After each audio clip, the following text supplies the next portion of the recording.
Hello दोस्तों, जैसा कि हमने पिछले एपिसोड में देखा था, गु याओ एडल्ट ब्लड सेरेमनी में अपने ब्लड को टेस्ट करता है, जिसके बाद उसकी ब्लड की प्योरिटी लेवल 8 होती है। सेरेमनी खत्म होने वाली थी, लेकिन तब गु याओ मौका पाते ही साओवेन को फाइट के लिए चैलेंज करता है। मिस ओनर ये चीज देखकर गुस्सा होती है, पर गु याओ ने साओवेन के क्लैन की बेइज्जती की थी, इसलिए साओवेन चैलेंज को एक्सेप्ट करता है। इन लोगों के बीच में एक भयंकर फाइट स्टार्ट होती है, जिसमें दोनों ही अपने दाव स्किल का इस्तेमाल कर रहे होते हैं। लेकिन एक्सट्रीम फाइट तब स्टार्ट होती है जब साओवेन अपने 3 मिस्टीरियस चेंज टेक्निक को यूज करता है। तो फिर अब हम देखते हैं साओवेन के स्काई फायर मिस्टीरियस चेंज को यूज करने के बाद साओवेन स्वान रोलर को समन करता है, और उसी वक्त गु याओ साओवेन के ऊपर एक और अटैक लेकर आ जाता है। साओवेन स्वान रोलर का इस्तेमाल करते हुए उस पर स्प्लिटिंग सुनामी अटैक करता है, और हम देखते हैं कि साओवेन के इतने ज्यादा पावरफुल अटैक को गु याओ उस तक पहुँचने के बाद अपने 2 उंगलियों से रोक देता है। साओवेन 1000 के 5 स्टार लेवल पर है, इस वजह से उसकी ताकत बहुत ज्यादा बढ़ गई है, जिस वजह से यहाँ पर बहुत सारे क्रैक्स आते हैं। पर गु याओ के बस हाथ की ताकत से साओवेन का ये अटैक डिस्ट्रॉय हो जाता है। ऊपर से गु याओ साओवेन को चिढ़ाता है कि तुम्हारी ये बचकानी टेक्निक मेरे ऊपर काम नहीं आएगी। गु याओ वापस से साओवेन की ओर बढ़ जाता है ताकि वो साओवेन को मार सके, लेकिन तभी साओवेन अपना नेक्स्ट टेक्निक को इस्तेमाल करता है, कुछ खतरनाक हैंड साइंस करता है और अर्थ के अंदर के मैग्मा को टारगेट करता है। साओवेन की बॉडी फ्लेम की लपटों से घिर जाती है, और फिर उसके बाद हम जमीन को क्रैक होता हुआ देखते हैं, जिसके बाद एक बहुत ज्यादा पावरफुल अटैक जमीन को फाड़ते हुए गु याओ के हिट करता है। वो टर्नेडो गु याओ को अपने अंदर फंसा लेता है, और एक बहुत इनॉर्मल सीड इस जगह पर फैल जाती है। साओवेन का ये अटैक साओवेन को कभी भी धोखा नहीं देता था, हमेशा ही उसके अपोनेंट को मार देता था, इसलिए वो कॉन्फिडेंट था।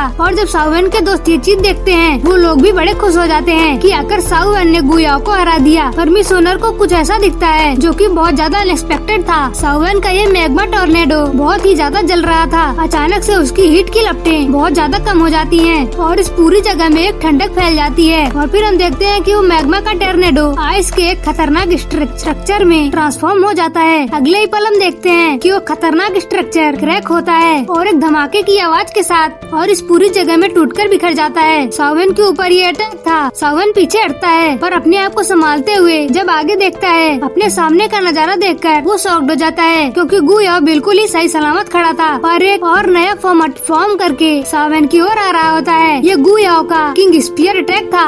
गु याओ अपने वेपन को लेकर हवा में चल रहा है, और हवा में ही इस वेपन से बड़े बड़े क्रैक आ जा रहे हैं। इससे हम समझते हैं कि एक 1000 के 8 स्टार लेवल के पर्सन की पावर कितनी ज्यादा खतरनाक होती है। जिसके बाद गु याओ अपनी स्पीयर को बड़े स्टाइल में घुमाता है और झटकता है, और बड़े बड़े क्रैक्स को ला देता है, और फिर कहता है कि बच्चे, आज मैं तुम्हें दिखाऊंगा कि यंगन जनरेशन में पीक स्ट्रेंथ क्या होती है। गु याओ जो कि अपने किंग स्पीयर में बहुत सारी एनर्जी को जमा करने लगता है। यहाँ पर गु याओ की पर्पल एनर्जी पूरी जगह में फैल जाती है, वो इस जगह को घेर लेती है। साओवेन भी ये नजारा देखकर पूरा शॉक था, थोड़ा सा टेंशन में था, क्योंकि साओवेन को भी नहीं समझ आ रहा था कि वो इससे कैसे डील करे। फिर देखते ही देखते हम गु याओ के पीछे एक फॉर्मेशन को बनता हुआ देखते हैं, जिसके अंदर हमें बड़े बड़े स्पिरिचुअल बीस्ट दिखाई देते हैं। गु याओ की इस टेक्निक का नाम 10,000 टेक्निक स्पीयर बीस्ट था। इससे बहुत खतरनाक मर्डरर इंटेंट फील होता है। साओवेन भी देखता है, और वो शॉक्ड हो जाता है और कहता है कि ये कितनी खतरनाक मर्डरर इंटेंट है। लेकिन फिर हम लोग गु याओ को देखते हैं, जो कि फिर साओवेन को देखता है, और फिर जोर से चिल्लाता है कि 10,000 spear beast technique beast king roar spiritual crystal beast Saowen के ऊपर अटैक करने के लिए दौड़ते हैं। साओवेन भागता है, बीस्ट साओवेन के ऊपर अटैक करते हैं। किन्हीं बीस्ट से साओवेन बचता है और किन्हीं बीस्ट को मारता है, क्योंकि ये बीस्ट आइस क्रिस्टल से बने हुए हैं। इस वजह से वो साओवेन के स्वान रोलर से डिस्ट्रॉय होने लगते हैं। पर अब साओवेन को इन बीस्ट से लड़ते हुए गु याओ को भी निपटाना था। गु याओ साओवेन के ऊपर अटैक करने के लिए आता है, और उसके ऊपर स्नेक बीस्ट को छोड़ देता है। स्नेक बीस्ट साओवेन को चबाता है, पर उसके मुंह को साओवेन रोक देता है। बीस्ट उसको उड़ाते हुए लेकर जाता है। साओवेन किसी तरह से उस स्नेक बीस्ट से बचता है, तो एक दूसरा बीस्ट वहाँ पर अपीयर होता है। ये एक मंकी बीस्ट था। इसको गु याओ साओवेन के ऊपर अटैक करवा देता है। अटैक बहुत ज्यादा अचानक हुआ था, इस वजह से साओवेन इससे संभल नहीं पाता, और वो अपने स्वान रोलर से उस अटैक को ब्लॉक करता है। पर अटैक इतना ज्यादा तेज था, इस वजह से वो साओवेन के डिफेंस को पूरी तरह से तोड़ता है, और साओवेन को डायरेक्ट हिट करता है, जिससे साओवेन एक बहुत तेज पेन फील करता है, और मुंह से खून की उल्टी भी होने लगती है। साओवेन सीधा जाकर पहाड़ से टकराता है। एक जोर की धमाके की आवाज आती है। साओवेन काफी ज्यादा इंजर्ड हो गया था, तो गु याओ ये मौका पाकर फिर अपनी सारी एनर्जी को समेटता है, और साओवेन के ऊपर एक बहुत खतरनाक डेडली अटैक लॉन्च करने की तैयारी करता है, और एक अटैक को फॉर्म करता है, द लायन किंग अटैक। और फिर हम आसमान में एक बड़े से लायन हेड को देखते हैं। ये सभी बीस्ट की ताकत से बना था, इस वजह से बहुत ज्यादा स्ट्रांग था, इसलिए जैसे ही वो दहाड़ लगाता है उसकी दहाड़ से आसमान फटने लगते हैं। इस जगह पर एक न्यूक्लियर बॉम्ब जैसा फॉर्म हो जाता है। गुयाओ पूरी तरह से कॉन्फिडेंट था कि इस अटैक से वो सावन को जरूर ही मार देगा और कहता है, सावन तुमने अपना बहुत ज्यादा कमाल दिखा लिया, पर अब समय आ गया है कि तुम अब इसी वक्त अपनी जिंदगी को छोड़कर अब परलोक सिधार जाओगे। गुयाओ अटैक को लॉन्च कर देता है। सावन इस अटैक को देखता है, खड़ा होता है, पर अभी तो बस खड़ा हुआ था। इतना ज्यादा पावरफुल अटैक सावन के ऊपर आ गया था, तो जितना समय उसके पास था उस समय में सावन ने एक बैरियर बनाता है। अटैक बैरियर से जाकर टकराता है। सावन 9 बिलियन तलिस्मान का इस्तेमाल करता है और फिर 9 बिलियन तलिस्मान उस अटैक को रोकने की कोशिश करता है। पर यहाँ पर सावन का ये स्ट्रेंथ गुयाओ के 1008 स्टार के सामने बिल्कुल भी नहीं टिक पाती और फिर इसमें क्रैक्स आते हैं और फिर थोड़ी देर के ही बाद ये पूरी तरह से डिस्ट्रॉय हो जाता है। सावन की स्ट्रेंथ गुयाओ के इस अटैक को बिल्कुल भी नहीं रोक पाई थी और फिर इसी वजह से वो अटैक सावन को डायरेक्ट हिट करता है। एक जोर की धमाके की आवाज आती है। धमाका इतना ज्यादा स्ट्रॉन्ग था कि सावन जिस पहाड़ पर गिरा था वो पहाड़ पूरी तरह से चकनाचूर हो जाता है। सभी लोग साउट थे कि अब इसका रिजल्ट क्या होगा, कि क्या सावन मारा जा चुका है। गुयाओ अभी काफी ज्यादा कॉन्फिडेंट था कि इस अटैक के बाद सावन बिल्कुल भी सर्वाइव नहीं कर पाया होगा। इस वजह से वो अपनी स्पीयर को घुमाता है और अपनी जीत मानकर पीछे हट जाता है और फिर से कहने लगता है कि जब से साओ फैमिली गिरी है आज तक नहीं उठ पाई और ना ही कभी उठ पाएगी। कैसे इतना खराब क्लैन हमारे ग्लू क्लैन के साथ कंपेयर कर सकता है। इनका ये हश्र ये लोग डिजर्व करते थे। लेकिन तभी हम लोगों को एक आवाज सुनाई देती है, रुक जाओ। ये सावन की आवाज थी। ये आवाज बहुत ज्यादा वीक लग रही थी, पर इस वक्त सावन सर्वाइव कर गया था। सावन का वो अटैक बहुत ज्यादा डेडली था और इस अटैक ने सावन को बहुत ज्यादा हार्म कर दिया है और इस वजह से उसकी हालत बहुत ज्यादा खराब हो गई है और उसके शरीर की सारी हड्डियां ऑलमोस्ट टूट गई हैं। पर अभी खेल खत्म नहीं हुआ है। सावन ने हार नहीं मानी है और वो कहने लगता है कि गुयाओ तुम्हें अपने गू क्लैन की आइडेंटिटी बहुत ज्यादा प्राउड है, तो मैं तुम्हें दिखाऊंगा कि आज तुम्हारा गू क्लैन तुम्हें बचा नहीं सकता है। और कहते हुए अपने खून को पहुँचता है और फिर हम सावन की बॉडी में वो ड्रैगन आर्मर को देखते हैं। पता चलता है कि सावन को ये जियांग का ड्रैगन आर्मर ने उसे बचाया है। जब सभी लोग ये चीज देखते हैं तो वो सभी शॉक्ड हो जाते हैं कि सावन के पास एशियन वर्ल्ड का ड्रैगन आर्मर है। डीन बांग तियांग भी सावन से इम्प्रेस होते हुए कहते हैं ये एक 8 स्टार 1000 लेवल के अटैक को हिट करने के बाद सर्वाइव कर जाना। मानना पड़ेगा कि जैसे मैंने इस ड्रैगन किंग आर्मर के बारे में सुन रखा था ये वैसे ही वर्दी है। और अब हम लोग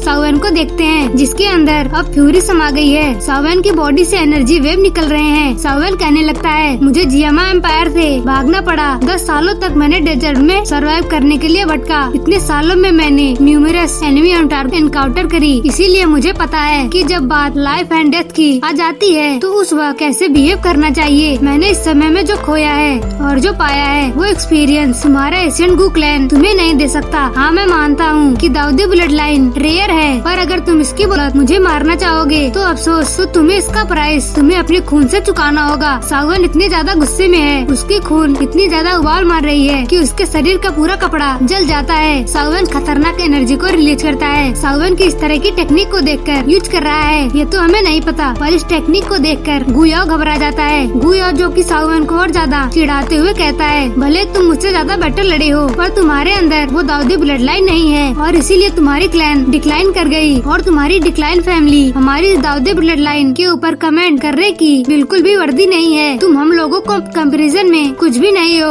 और इसीलिए आज मैं तुम्हें दिखाऊंगा कि आज रियल एशियन ट्राइब की क्या पावर होती है। कहते हुए फिर अपनी पावर को यूज करता है और पूरा का पूरा आसमान बदल जाता है। काले बादल इस पूरी जगह को घेर लेते हैं। गुयाओ चिल्लाता है heavenly fighting skill kidney tonifying shot defeat the heaven and earth. पर ये देखते हुए सावन अपने 5 हेवनली फ्लेम्स को समन करता है। सावन भी कहता है earth resolve flame heavenly define 5 flame 5 ring technique. इस वक्त सावन एक दियांग क्लास टेक्निक को इस्तेमाल कर रहा है। ये तियान हाउसिन की टेक्निक थी जिसकी पावर 5 क्लैन से मैक्सिमम लेवल पर पहुंच जाती है। सावन की इस टेक्निक को देखकर गुयाओ और ज्यादा गुस्सा हो जाता है और चिल्लाता है और कहता है कि सावन आज मैं तुम्हें बिल्कुल भी जिंदा नहीं छोड़ूंगा। पर हम लोग सावन को देखते हैं जो कि 5 रिंग से एनर्जी इस्तेमाल करते हुए अपने सामने एक फॉर्मेशन को बनाता है। वो फॉर्मेशन एक डिफेंसिव फॉर्मेशन के रूप में बनती है जो कि सावन को प्रोटेक्ट करने के लिए बनाई जाती है। गुयाओ ये देखते हुए अपने उस अटैक को लॉन्च करता है। गुयाओ का ये अटैक बहुत ज्यादा स्ट्रॉन्ग था। ये भी एक तियांग क्लास दाओ स्किल थी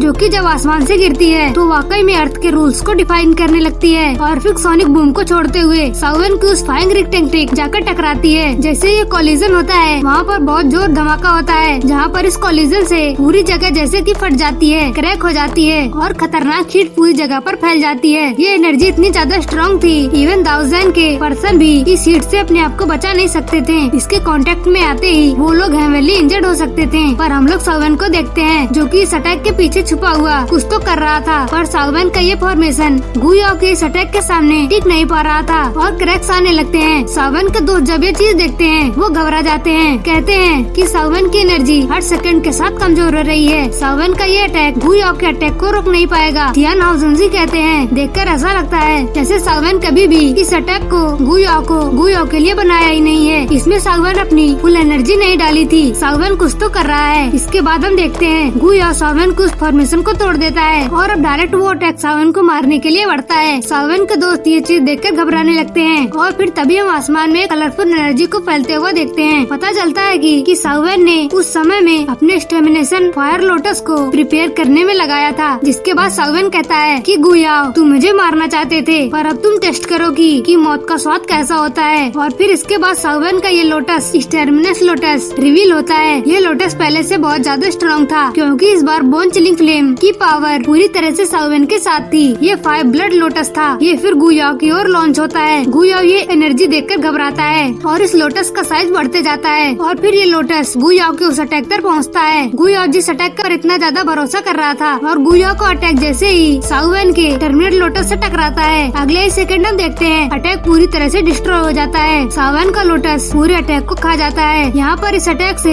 ऐसी तबाही मचती है कि स्पेस और रियल वर्ल्ड के बीच कोई भी गैप नहीं बचता। पर अभी भी गुयाओ का अटैक डिस्ट्रॉय करने के बाद लोटस अटैक रुका नहीं था, क्योंकि उसका अगला टारगेट गुयाओ था। गुयाओ मरने वाला है। गुयाओ ने अपने उस आखिरी अटैक पर अपनी पूरी जी जान लगा दी थी। इसी वजह से उसके डिस्ट्रॉय होते हुए गुयाओ को बहुत ज्यादा गहरा इम्पैक्ट पड़ा है। वो खून की उल्टी करता है और फिर अगले ही पल सावन का लोटस गुयाओ के सामने आ जाता है। वो लोटस गुयाओ को डिस्ट्रॉय करने वाला था। गुयाओ की आंखों के सामने उसे अपनी मौत दिख गई थी। गुयाओ घबरा जाता है और घबरा कर वो अपने आप को अपने हाथों से छुपाने लगता है, जैसे कि उसके हाथ उसे बचा लेंगे। वो अपनी मौत को एक्सेप्ट कर चुका था, लेकिन तभी वहाँ पर एक आवाज गूंजती है कि सावन मर्सी दिखाओ। वैसे ही हमें एक ओल्ड फिगर दिखाया जाता है जो कि कुछ हैंड सेंड करते हैं और अगले ही पल सावन का जो एंग्री बुद्धा लोटस है वो अटैक उसी जगह पर रुक जाता है। ओल्ड मैन के हाथों से एक एनर्जी बाहर निकलती है। सबसे पहले तो ये एनर्जी सावन के इस लोटस अटैक को इस पूरे एनवायरनमेंट में जो डिस्ट्रक्शन मची थी उसको रिकवर करती है। स्पेस और रियल वर्ल्ड में जो दायरा था वो मेंटेन करती है और फिर सावन को जितनी ज्यादा इंजरी हुई थी उसे हील करती है। सावन के क्लॉथ वापस उसके शरीर में आ जाते हैं और अभी इस ओल्ड मैन की पावर रुकी नहीं थी। वो एंग्री बुद्धा लोटस को भी कंट्रोल करने लगता है और सावन की एंग्री बुद्धा लोटस फिर उसके कंट्रोल में आते ही सप्रेस होने लगती है और फिर हवा में ही डिसअपियर हो जाती है। पता नहीं ये पर्सन कौन था, पर इसने यहाँ का रुख ही बदल दिया। और इसी बात के साथ ये एपिसोड यहीं पर खत्म हो जाता है। Thanks for watching.